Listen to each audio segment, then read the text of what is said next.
Welcome back to the Golden Whiskers podcast. Today, we're diving into a really important topic, but often misunderstood.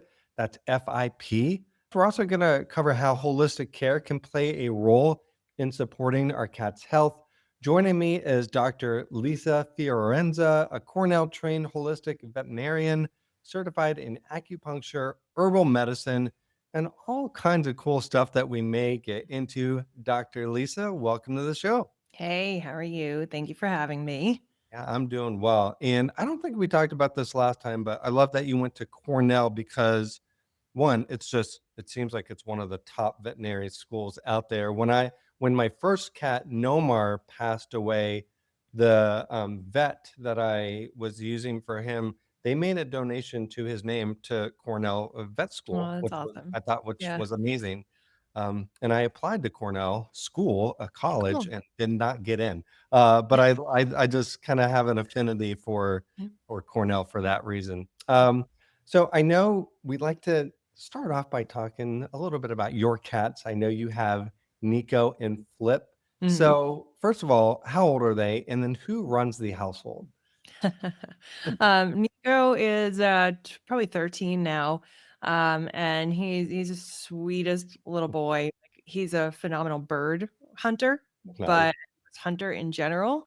And he's got a little arthritis with his age, but he is like the cuddliest little man. He's so cute. Love it. Flip is our little firecracker. He just turned 9 months old. What the heck Oh, is today? Yeah, he just turned 9 months old. young. He's a baby, and he likes to fight with our pit bull. The two of them like play fight constantly. He's always on his back swatting her, then he rears up on his back legs, and they're like, just like, you two are ridiculous. And the pit bull's 12, so Oh my just God. like, what are you guys doing? Yeah. Well, like, leave me alone, please. So, the Pity and Flip are probably the 2 that run the household for sure. Flip was just, officially cured of FIP. Okay. So we've been on a 6-month road with him, and he's doing wonderfully. So he's been wonderful for me to actually see it in one of my own kitties. We adopted him with it and started treatment. Well, he was already on treatment for about 2 weeks. And he's finally all good to go. Amazing. That's Mhm. such great news. Thanks for sharing that. And that kind of leads into today's topic, which is a beautiful segue there. And for those of you who may not have heard, Dr. Lisa was part of our Feline Wellness Summit. She did an amazing session on FIP, which we're going to cover again today. So, for those that may have not heard your session or not familiar with that diagnosis, what exactly is FIP? And why is it such a scary diagnosis for cat parents? So FIP is feline infectious peritonitis.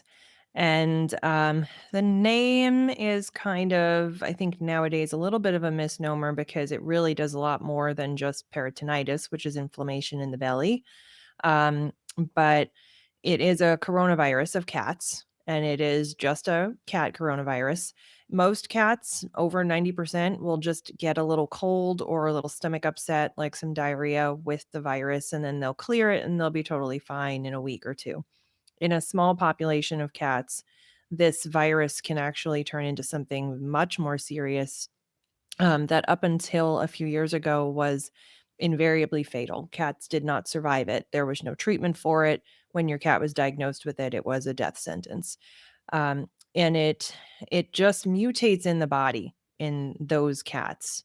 And there's usually some kind of a stressor that triggers it, something like vaccines or surgery or a move or a new pet, new baby, something in the household, that triggers the virus to mutate into this bad form. We don't really know who it'll be or when it'll be. Classically, we see it most commonly in young cats under 2 years of age. There's also another subset that's older, that's say, maybe 12 plus years of age, where we'll also see it a little more commonly. But I don't rule it out in that in between population either. It can kind of randomly pop up. Um, so this was a fatal disease of really often very young cats. So it was just a really sad situation, and there was no hope for them. So in about 2018, a Dr. Niels Peterson out at UC Davis had found that he really found the cure for FIP, his team, using a drug called GS. And that's just the drug name. It's GS and then a dash a whole bunch of numbers. And they did these studies. They had phenomenal results, and they couldn't really get the company that owned the patent on the drug to get it approved by the FDA for cats. So we had no way to use it, and the veterinarians really didn't know anything about it. It takes a long time for things to go from research into practice, and like really solidly into practice. We see that on the human side as well. So we were kind of stuck in that in between phase. But in this situation, this was literally a life or death. And we actually had the treatment for it, and we just didn't have it out there. So this incredible underground railroad kind of situation popped up where there were people making the drug, it's some in China, some in the US, I believe, but it was being made and then it was being sent to pet parents, just like person to person. You'd meet at the train station or at the house or something. It was wild, and it saved so many lives. So it was run by a group, and then a couple others popped up, but it was run by a group that they had a bunch of veterinarians that they were working with who were giving their time to help to diagnose these cats and come up with treatment plans for these cats, who really legally could not prescribe the drug. We could lose our license because there was no legal form of this drug. So it was a really tough situation. But that, and then a bunch of other volunteers who worked as administrators to actually talk to the pet parents and coordinate everything and then monitor the cats during the treatment period and after the treatment period were vital in saving so many lives. So I've been working with those groups since about 2020.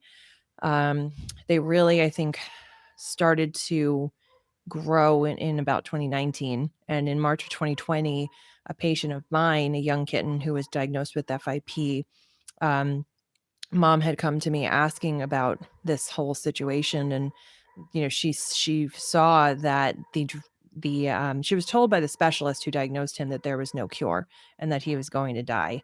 And then mom was looking online and found this drug from China that was curing cats with FIP, and came and asked, and the specialist advised against it. I started looking into it because I was like, I have no idea. I don't know what to tell you. I'd never heard of it at that point. I didn't see any of those papers come out, but he was kind of my gateway into it.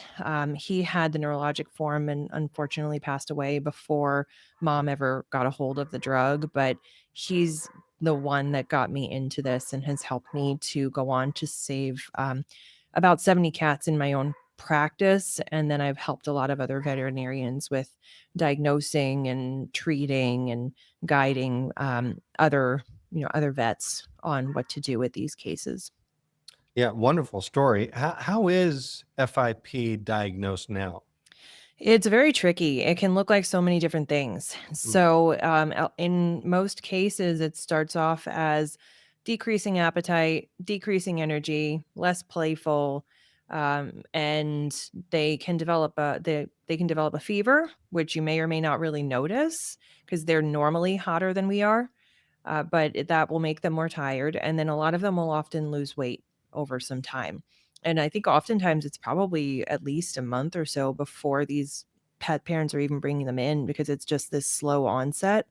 Um, there are some really classic ways that it presents. There's two big forms, the wet and the dry form. The wet form is called the wet form because it causes fluid to build up in the body.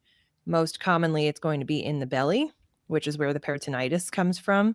And you'll have this big fluid filled belly, or it can also fill up in the chest and it causes them to have trouble breathing, in which case it is an emergency.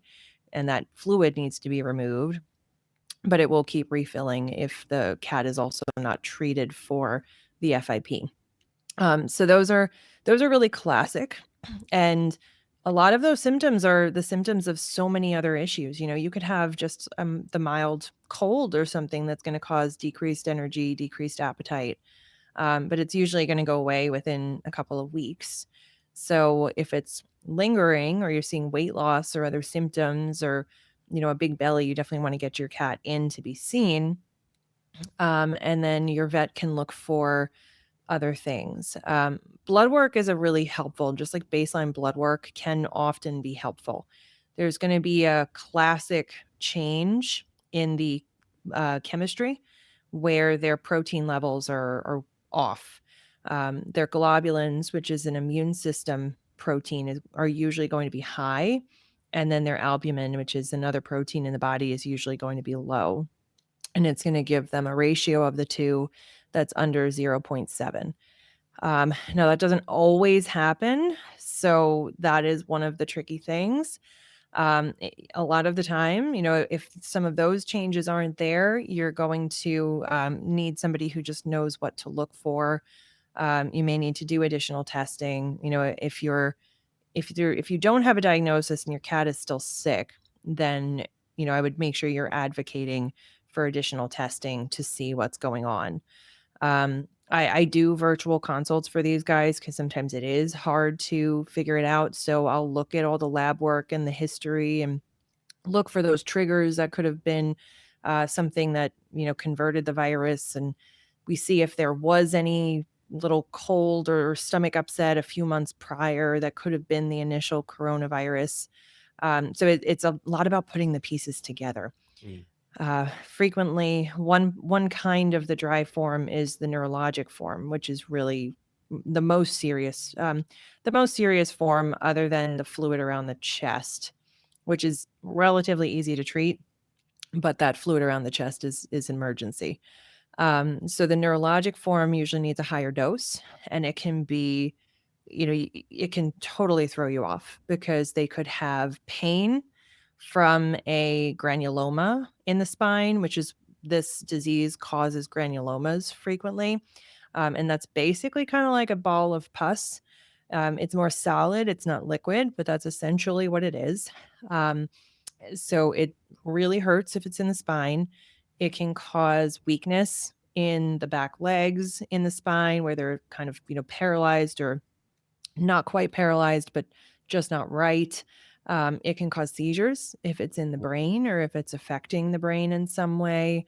And then sometimes it's just in the eye, and you just get inflammation in the eye called uveitis. So there's so many different presentations of it that it's difficult. And in some forms, like the eye, the ocular, and the neurologic, they may not even have those blood work changes because it's technically outside of the blood and may not affect the blood. So it is tricky. It is a little bit of sleuthing and putting the puzzle together. Is the drug that cures FIP, is that widely available now? And if So not, how would somebody get it if their cat yeah. been diagnosed? So thankfully, it's actually been available in the UK and Australia for a few years now. It's being made through compounding pharmacies only. It's still never been approved by the actual patent holder of the drug. Thankfully, they're not looking to get it approved, but they're allowing us to have it compounded. So that is the upside. They're not, suing over it. Mm, So the drug is now available as of last June in the United okay. States. So we finally do have access to it. It's made through a number of pharmacies. Um, I actually just posted on my Instagram yesterday, so it should also be on my Facebook, a list of the pharmacies that are compounding the drug and their general pricing, keeping in mind that it's for a specific size cat and for the lower need the kinds of FIP where lower doses are needed. So it's not going to be the exact cost for each cat, but it is kind of a ballpark. Mhm. But yeah, so veterinarians can now prescribe it legally because of that. However, many of them still don't know that that's an option. or they may not be comfortable doing it because it's new, or they may still, they may just not be able to diagnose it because in vet school, we're really just taught about that wet form. And if it's not that, it's difficult to figure out until you've seen a number of cases in different ways that it can show up. Yeah, and so if your vet doesn't know about it, what do we do at that point? We do our own kind of research Mhm. and find other ways to get a hold of that drug? So you can't get the drug without a veterinarian Right, prescribing it. okay, Unless you go through the groups. So there's a few things. Like I said, I'm happy to do consultations because okay, I know what I'm looking for, yeah, so I can do that. I do that virtually, and I can do it virtually worldwide. okay, So I can't prescribe, but I can at least guide you on what next tests you might want. If your vet is willing to prescribe it and just needs guidance, I'm happy to, give them dosing and help guide your vet. If your vet is not comfortable doing it and just doesn't want to, I can help guide you to somebody else in your area who is comfortable. The group that I work with, FIP Global Cats, can also help guide people to veterinarians who who may be helpful. And let me see. Oh, and I have on my site, on my page, I have just a little like a white paper with a lot of information on FIP. It doesn't go too into detail, but it's relatively detailed on what symptoms can look like, how to diagnose, and general stuff on treatment. mm, So that's a pretty decent free resource as well. yeah, great.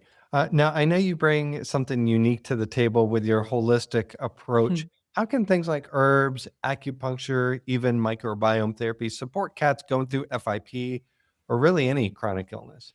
Yeah, I mean, so they're phenomenal for most chronic illness. With FIP in particular, there are some herbs that are actually antiviral and, in particular, anti coronavirus.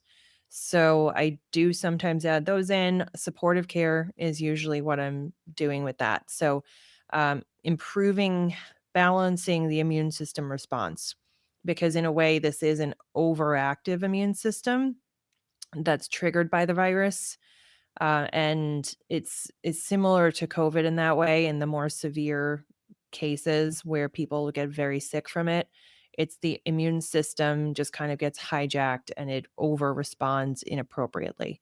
So there's herbs and other things, acupuncture as well, that can be really beneficial in modulating or balancing that immune system response so that it's still killing the virus but not overreacting. Um, and then we often see anemia, low red blood cells. So you can kind of boost that with some herbs. You can support the gut with some herbs. You can support the liver because sometimes the liver will get a little kind of ticked off from the infection. So there's a ton of things you can do supportively. I usually don't worry about it in the beginning because oftentimes these cats are so sick that it's just a matter of getting the most important stuff into them. But down the line a little bit more, say, 2 to 4 weeks into treatment, because it's a 3-month treatment, they often are eating well again, and we can add some other stuff in. But for other kitties who are struggling with chronic illness, especially things like inflammatory bowel disease, cancers of the intestines, those, I mean, food is so important. A fresh food diet is critical for long-term health, and cats really don't need the carbohydrates that are in the kibbles. The kibbles are super, super processed. A lot of the canned foods are super processed and have garbage ingredients in them, like carrageenan and guar gums that can be inflammatory to the gut. And I think so many of those issues come from that. Um, but kidney disease and thyroid disease, all of those things can be benefited by diet, just by improving overall health, and then herbs for specific issues that can, improve kidney function, reduce inflammation, improve gut function, detox the liver. All those things that you would want to do to benefit the body and help improve whatever organ is dysfunctioning. And then microbiome therapy, antibiotics are overused a lot Mm. in veterinary medicine, and Human medicine, I think, is getting better, um, but they're overused a lot. And we kill our gut, our healthy gut bacteria when we do that. And that causes leakiness in the gut where our body, our blood, and our immune system is now seeing the bacteria in the gut and it gets really inflamed. And that causes a whole bunch of problems like bladder issues and arthritis and thyroid problems and you name it, I mean, that chronic inflammation is no good for anybody. Um, and so microbiome therapy helps to restore the healthy bacteria by actually giving the feces of healthy animals either orally through a capsule or rectally through a catheter. They sound gross, but it's used in human medicine too, which may sound even more gross, but it's actually really, really beneficial to the body if you can kind of get over the Mhm. mental part. With the pets, and especially doing the rectal version, you can kind of separate yourself from the thought that you're eating poop. But those bacteria are in you regardless, and Mm. you want the good ones. You don't want the bad ones. So it's you got to just not think about that part. Right. Yeah, one of my previous cats, Mia, she actually had acupuncture treatment. Awesome. She had kidney disease, but she was getting the acupuncture treatment for her she had some really bad mobility issues, Mhm. arthritis. It's Uh, phenomenal for yeah, arthritis. and Yeah, I think the acupuncture was beneficial for that, and I think for her kidneys. good. And then also she had, I believe, it's cold laser treatment. Okay. So it's just amazing kind of what is out there besides the Mhm. traditional, Yeah. prescription medicine. And For especially for cat cats, because yeah. it's they're so they can't take things like Mm, nonsteroidal anti-inflammatories, so there's so few really good, pain treatments, chronic pain treatments for kitties, so acupuncture is just wonderful for that. and I found somebody, it was great. I found a holistic vet in my area that came to Nice. my home, and Very we did nice. the acupuncture treatment there, which was awesome. Mhm. Um, let's begin to kind of wrap up, but for cat parents who don't have a sick cat right now, but just wanna support their cat's health holistically, but are new to that, what are a couple of easy things that they can start doing? Oh, fresh food is at the top of the list there. Like I said, there's just so many bad additives and there's so much processing in the canned food and the kibble.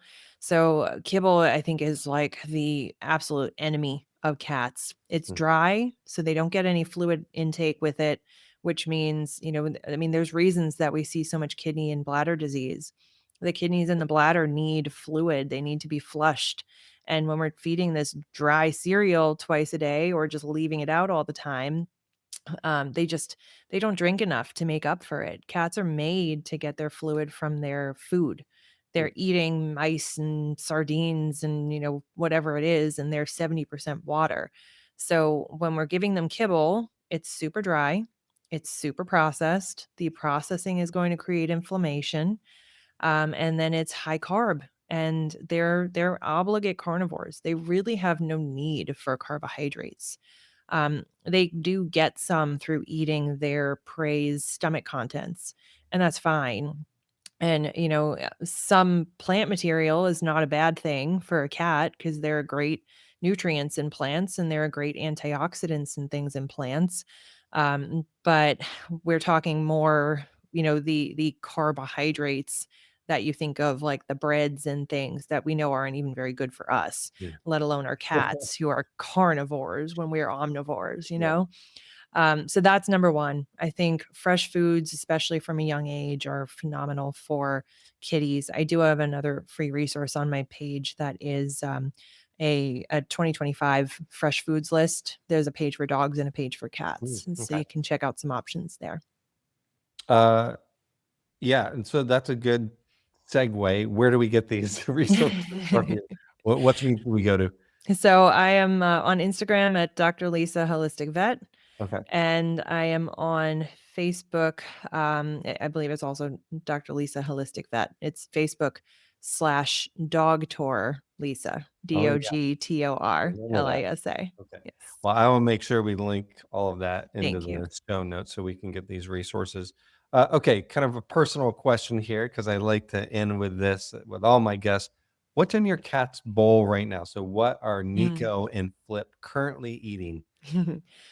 So they're eating Simple Food Project is a company, a freeze-dried raw company by Dr. Chris. I want to say her last name is Besant.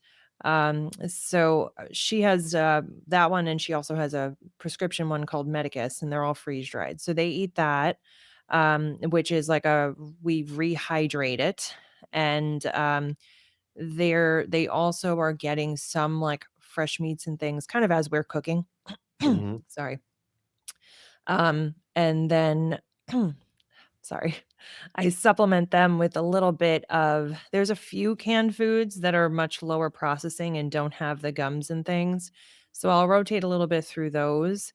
And then just, additional fresh foods as I get to it. I'm actually in between and looking into some new diets for them. Okay. So I'm in between there. My doggies are on, Chi dog food right now, which is a Chinese food therapy based company. She only makes it for dogs. There are not as many fresh food options for cats, but there are way more than there used to be. Yeah. So, thankfully, it's up and coming. Awesome.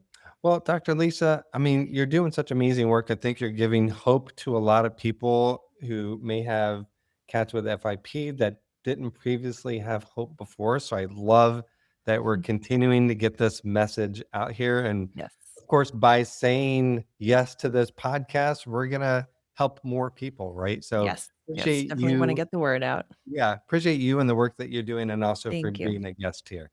Thank you very much. Yeah. And everybody listening, thank you so much for taking the time to tune in. If you found this helpful, it would be helpful to me if you subscribe to the Golden Whiskers podcast and our newsletter. That will just help more people find this education that we're putting out there. And you can go to our website, subscribe to our newsletter over at goldenwhiskerslove.com. Thank you again for tuning in, and we will see you next time. Bye, everybody.